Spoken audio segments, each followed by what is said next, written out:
Hello guys, welcome back to Nishu's corner. ಇವತ್ತಿನ daily ವ್ಲಾಗ್ಗೆ ನಿಮ್ಮೆಲ್ಲರಿಗೂ ವೆಲ್ಕಮ್. ಇವತ್ತಿನ ವ್ಲಾಗಲ್ಲಿ ಸಂಡೇ ಸ್ಪೆಷಲ್ ಮಟನ್ ಸಾಂಬಾರು ಯಾವ ಥರ ಮಾಡೋದು ಅಂತ ಹೇಳಿ ನೋಡೋಣ. ತುಂಬಾ ಇಂಟ್ರೆಸ್ಟಿಂಗ್ ಆಗಿರುವಂಥ ಒಂದು ಸಾಂಬಾರು ರೆಸಿಪಿ. ಎಲ್ಲೂ ಮಿಸ್ ಮಾಡದೆ ಎಂಡ್ವರೆಗೂ ನೋಡಿ. ನಾನು ಮೊದಲಿಗೆ ಇಲ್ಲಿ 1 kg ಮಟನ್ ತರಿಸಿದ್ದೀನಿ. ಇದು ಬೋನ್ ಇರುತ್ತಲ್ಲ, ವಿತ್ ಬೋನ್ ಮಟನ್ನು.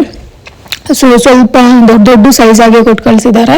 ಈ ಥರ ಸೈಜ್ ಇದ್ದಾಗ ನಾವು ಜಾಸ್ತಿನೇ ಬೇಯಿಸ್ಕೋಬೇಕಾಗತ್ತೆ. ಮೊದಲು ಮಟನ್ ತಂದಮೇಲೆ ನೀಟಾಗಿ ಒಂದ್ಸರಿ ನಾವು ತೊಳ್ಕೊಂಡ್ಬಿಡೋಣ. ಅದರಲ್ಲಿ ಕಟ್ ಮಾಡಿದಾಗ ಏನಾದರೂ ಧೂಳು ಅದು ಇದು ಸೇರ್ಕೊಂಡಿದ್ರೆ ಅದೆಲ್ಲ ನೀಟಾಗಿ ವಾಶ್ ಆಗಿ ಹೋಗಲಿ. ಸೊ ಈ ಥರ ನೀಟಾಗಿ ವಾಶ್ ಮಾಡಿಬಿಟ್ಟು ನೀರೆಲ್ಲ ಡ್ರೈ ಮಾಡಿ ಆದಮೇಲೆ ಒಂದು ದೊಡ್ಡ ಬೌಲ್ ಥರ ಇದೆ, ಒಂದು ಪ್ಲೇಟಲ್ಲಿ ಹಾಕಿಟ್ಕೊಂಡಿದ್ದೀನಿ. ಸೊ ಇನ್ನು ಕುಕ್ಕಿಂಗ್ ಪ್ರೋಸೆಸ್ನ ನಾವು ಸ್ಟಾರ್ಟ್ ಮಾಡೋಣ. ನಾನಿಲ್ಲಿ ಒಂದು ದೊಡ್ಡ ಕುಕ್ಕರ್ ಇಟ್ಕೊಂಡಿದ್ದೀನಿ. ಕುಕ್ಕರು ಸ್ವಲ್ಪ ಬಿಸಿ ಆದಮೇಲೆ ಇದಕ್ಕೆ ಒಂದು ಸ್ವಲ್ಪ ಎಣ್ಣೆ ಹಾಕ್ಕೊಂಡಿದ್ದೀನಿ. ಎಣ್ಣೆ ಸ್ವಲ್ಪ ಬಿಸಿ ಆಗಲಿ, ಅದಕ್ಕೆ ನಾವು ಇವಾಗ ಒಂದೊಂದೇ ಮಟನ್ ಪೀಸ್ ಏನಿದೆ ಅದನ್ನು ಹಾಕ್ಕೊಳ್ಳೋಣ. ನಾನು 1 kg ಮಟನ್ ಪೀಸ್ ತರಿಸಿದ್ದೀನಲ್ವಾ, ಇದನ್ನೇ ನಾನು ಫುಲ್ ಹಾಕ್ಕೊಳ್ಳಲ್ಲ, ಒಂದು 70% ಅಷ್ಟು ಯೂಸ್ ಮಾಡ್ಕೊಳ್ತೀನಿ ಸಾಂಬಾರ್ಗೆ. ಇನ್ನು ಉಳಿದಿದ್ದು ನಾನು ಮಟನ್ ಬಿರಿಯಾನಿ ಮಾಡೋಣ ಅಂತೇಳಿ ಅಂದ್ಕೊಂಡಿದ್ದೀನಿ. ಸೊ ಅದು ಇವಾಗೇ ಮಾಡಲ್ಲ, ಮ್ಯಾರಿನೇಟ್ ಮಾಡಿ ಎತ್ತಿಟ್ಟು ಒಂದು ನೆಕ್ಸ್ಟ್ ಡೇ ಮಾಡೋಣ ಅಂತ ಅಂದ್ಕೊಂಡಿದ್ದೀನಿ. ಮಟನ್ ಪೀಸ್ ಎಲ್ಲ ಹಾಕಿ ಆದಮೇಲೆ ಇದಕ್ಕೆ ನಾನು ಸ್ವಲ್ಪ ರುಚಿಗೆ ತಕ್ಕಷ್ಟು ಕಲ್ಲುಪ್ಪನ್ನು ಸೇರಿಸ್ಕೊಳ್ತಾ ಇದ್ದೀನಿ. 1 ಟೀ ಸ್ಪೂನಷ್ಟು ಅರಿಶಿನ ಪೌಡ್ರನ್ನ ಸೇರಿಸ್ಕೊಳ್ತಿದ್ದೀನಿ. ಮಸಾಲೆ ಐಟಮ್ಸ್ ಅಂತ ಸೋಂಪು, ಚಕ್ಕೆ, ಲವಂಗ, ಕಾಳು ಮೆಣಸು, ಏಲಕ್ಕಿ ಇದಿಷ್ಟನ್ನು ಹಾಕ್ಕೊಳ್ತಾ ಇದ್ದೀನಿ. ಮತ್ತು ಲವಂಗ ಜಾಸ್ತಿ ಹಾಕ್ಕೊಳ್ಳಿ, ಟೇಸ್ಟ್ ಚೆನ್ನಾಗಿ ಬರುತ್ತೆ. ಇನ್ನು 2 ಬೇ ಲೀವ್ಸ್ ಹಾಕ್ಕೊಂಡು ಸ್ವಲ್ಪ ಶುಂಠಿ ಬೆಳ್ಳುಳ್ಳಿ ಪೇಸ್ಟನ್ನು ಇದಕ್ಕೆ ಸೇರಿಸ್ಕೊಳ್ತಾ ಇದ್ದೀನಿ. ಇದು ಮನೇಲಿ ಮಾಡಿದಂಥ ಶುಂಠಿ ಬೆಳ್ಳುಳ್ಳಿ ಪೇಸ್ಟ್ ಅಲ್ಲ, ರೆಡಿ ಟು ಕುಕ್ ಬರುತ್ತಲ್ಲ ಆ ಥರ ಶುಂಠಿ ಬೆಳ್ಳುಳ್ಳಿ ಪೇಸ್ಟು. ಆದಷ್ಟು ಮನೇಲಿ ಮಾಡಿರುವಂಥ ಶುಂಠಿ ಬೆಳ್ಳುಳ್ಳಿನೇ ಪ್ರಿಫರ್ ಮಾಡಿ, ಔಟ್ಸೈಡಿಂದ ಬೈ ಮಾಡಬೇಡಿ. ಸೊ ಇಲ್ಲಿ ಇದೆಲ್ಲ ಹಾಕಿ ಆದಮೇಲೆ ಒಂದೊಳ್ಳೆ ಮಿಕ್ಸ್ನ ಕೊಡೋಣ. ನೋಡ್ಕೊಳ್ಳಿ, ಜಾಸ್ತಿ ತಳ ಹಿಡಿಬಾರ್ದು, ಹಾಗೇನೆ ಒಳ್ಳೆ ಮಿಕ್ಸ್ಚರ್ನ ಒಂದೊಳ್ಳೆ ಮಿಕ್ಸ್ನ ಕೊಡ್ತಾ ಇರೋಣ. ಇದು ಸ್ವಲ್ಪ ಹೊತ್ತು ಮೀಡಿಯಂ ಫ್ಲೇಮಲ್ಲಿ ಬೇಯ್ದು ಸ್ವಲ್ಪ ನೀರು ಬಿಟ್ಕೊಳ್ಳಿ. ಅಲ್ಲಿವರೆಗೂ ನಾವು ಇದನ್ನು ಸ್ವಲ್ಪ ಲಿಡ್ ಕ್ಲೋಸ್ ಮಾಡಿ ಬೇಯಿಸ್ಕೊಳ್ಳೋಣ. ಸ್ವಲ್ಪ ಕುದಿ ಬರೋದಕ್ಕೆ ಸ್ಟಾರ್ಟ್ ಆದಮೇಲೆ ಇದಕ್ಕೆ ನಾನು ಒಂದಷ್ಟು ನೀರನ್ನು ಸೇರಿಸ್ಕೊಳ್ತಾ ಇದ್ದೀನಿ. ಈ ಥರ ನೀರು ಸೇರಿಸ್ಕೊಂಡಾದ್ಮೇಲೆ ಇದಕ್ಕೆ ಲಿಡ್ಡನ್ನು ಕ್ಲೋಸ್ ಮಾಡಿಬಿಡೋಣ. ಕ್ಲೋಸ್ ಮಾಡಿ ನಿಮಗೆ ಎಷ್ಟು ವಿಷಲ್ ಬೇಕೋ ಅಷ್ಟು ವಿಷಲ್ನ ನೀವು ಹಾಕ್ಕೊಳ್ಬೋದು. ಮಟನ್ನು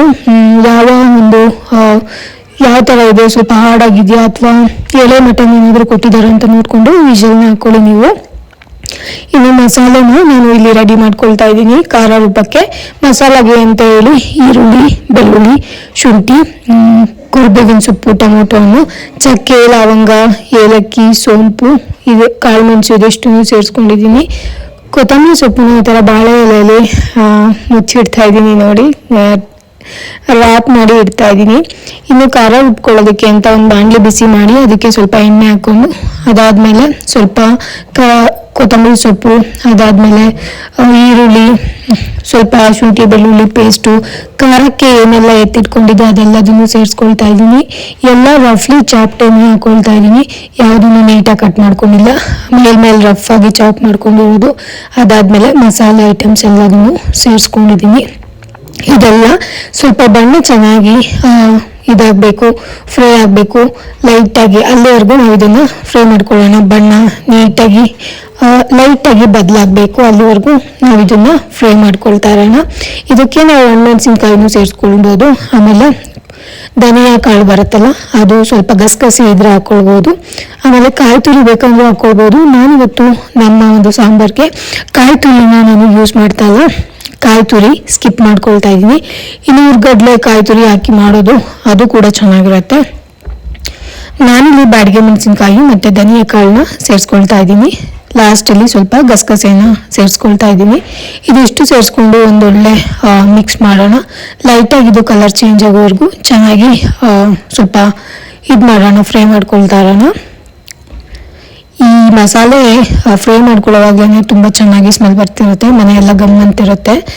ಯೂಶಲಿ ಧನಿಯಾ ಕಾಳು ಹಾಕ್ಬಿಟ್ರಂತೂ ಅದ್ರ ಸ್ಮೆಲ್ಲೇ ಚೇಂಜ್ ಆಗಿಬಿಡುತ್ತೆ, ಒಂಥರ ಮನೆ ಎಲ್ಲ ಫುಲ್ ಗಮ್ ಅಂತಿರುತ್ತೆ. ಆ ಥರ ಧನಿಯಾ ಒಂದು ಫ್ಲೇವರ್ ಕೊಡ್ತಾ ಇರುತ್ತೆ. ನಾನಿಲ್ಲಿ ಒಂದು 7-8 ವಿಷಲ್ ಹಾಕೊಂಡಿದ್ದೀನಿ. ಮಟನ್ ಒಂದು ಅದಕ್ಕೆ ಬೆಂದಿದೆ.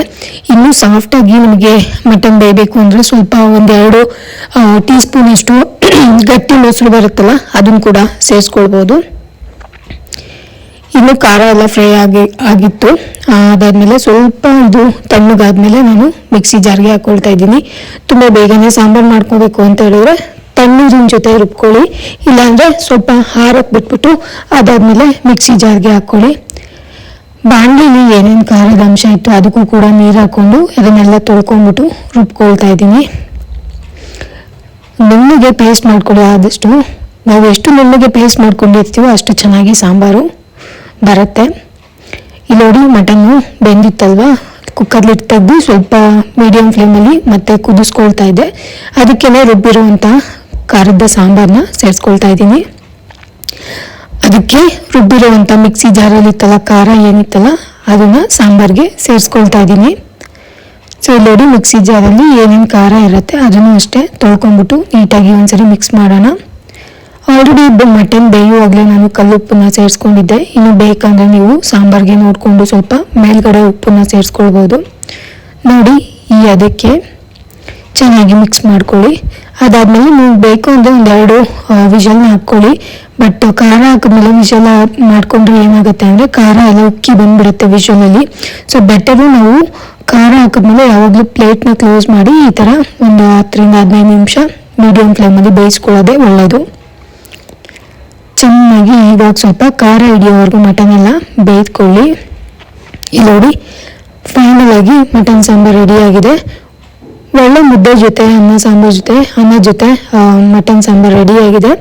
ಮುದ್ದೆ ಅಂತೂ ಬೆಸ್ಟ್ ಕಾಂಬಿನೇಷನು. ಇನ್ ಕೇಸ್ ನಿಮ್ಮ ಹತ್ರ ಲೈಕ್ ಮುದ್ದೆ ಮಾಡೋಕ್ಕೆ ಬರಲ್ಲ, ಗೊತ್ತಾಗಲ್ಲ ಅಂತ ಹೇಳಿದ್ರೆ ಈವನ್ ನಾವು ವೈಟ್ ರೈಸ್ ಜೊತೆ ಕೂಡ ಇದನ್ನು ಸರ್ವ್ ಮಾಡ್ಕೊಬೋದು.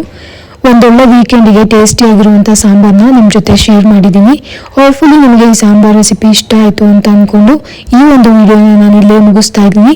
ಯಾರಿಗೆಲ್ಲ ಮಟನ್ ಸಾಂಬಾರು ತುಂಬ ಇಷ್ಟ ಆಯಿತು ಲೈಕ್ ಮಾಡಿ ಮತ್ತು ಚಾನಲ್ಗೆ ಸಬ್ಸ್ಕ್ರೈಬ್ ಆಗೋದನ್ನು ಮರಿಬೇಡಿ. ವಿಡಿಯೋನ ಸಂಪೂರ್ಣವಾಗಿ ನೋಡೋದಕ್ಕಾಗಿ ಧನ್ಯವಾದಗಳು. Thank you.